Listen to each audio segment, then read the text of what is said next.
Hello everyone, কেমন আছো তোমরা সবাই? আশা করি তোমরা সবাই ভালো আছো। আমিও কিন্তু খুব ভালো আছি। আর এখন তো এত ব্যস্ততার মধ্যে দিনগুলো কেটে যাচ্ছে। পুটুনকে নিয়ে নতুন স্কুলে ভর্তি করিয়েছি, নিয়ে আসা দিয়ে আসা, পড়তে পাঠানো, পড়তে বসানো, যে ঠিক মতন করে কারোর সাথে কথাই হচ্ছে না। ভিডিও কি আর দেবো।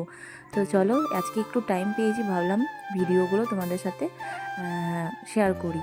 আর এই ভিডিওটা না পুটন স্কুলের যাওয়ার আগের ভিডিও, মানে স্কুল শুরু হওয়ার আগের ভিডিও, এক সপ্তাহ আগেকার ভিডিও। আর সেদিনকার মা আর বাবার একটু বেরোনোর ছিল, তাই সকাল সকাল আমার যে কাজগুলো সেগুলো একটু তাড়াতাড়ি সেরে নিচ্ছিলাম, রান্নাবান্নাও করার আছে সেই জন্য।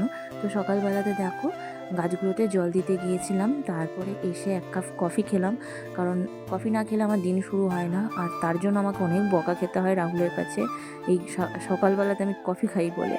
তারপরে দেখো এই যে এই সরু সরু এগুলো যে কেটেছি, বলতে পারবে কি এটা? যারা বলতে পারবে তারা অবশ্যই কমেন্ট বক্সে এসে বলবে। তারপরে কচুর লতি দিয়ে মাছের ঝোল করেছিলাম। যবে থেকে রাহুলকে কচুর লতি খাইয়েছি, ও তো পুরো একদম ফ্যান, কচুর লতি খেতে খুব ভালোবাসে। যদিও কচুর লতি দিয়ে মাছের ঝোলটার থেকে ও ভাজাটাই বেশি পছন্দ করে। সব চাবি দিবি দিয়ে তারপর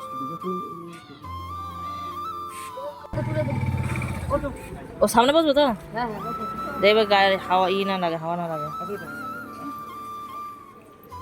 একটা প্লেট একটা দুটো ভিডিওর শুরুতেই তোমাদেরকে যেমন বলেছিলাম, মা বাবার একটু বাইরে যাওয়ার আছে। তো দেখো তার জন্য মা বেরোনোর আগে আমাকে বলে দিচ্ছিল যে কিভাবে কি করবি না করবি, যেহেতু পুরো সংসারটা মাই চালায়। আর এদিকে পুটুন পাখিও ঠাকুমাকে রাখতে এসছে, মানে বাস স্ট্যান্ডে ছাড়তে এসেছে। তো মা বাবা যাচ্ছে হচ্ছে আমার পিসি শাশুড়ির বাড়িতে। আর যেহেতু পিসি শাশুড়ির বাড়ির ওইখানেই মায়ের বাপের বাড়িও, তো একবারেই ঘুরে আসবে। তো কেমন লাগলো ভিডিওটা অবশ্যই জানিও।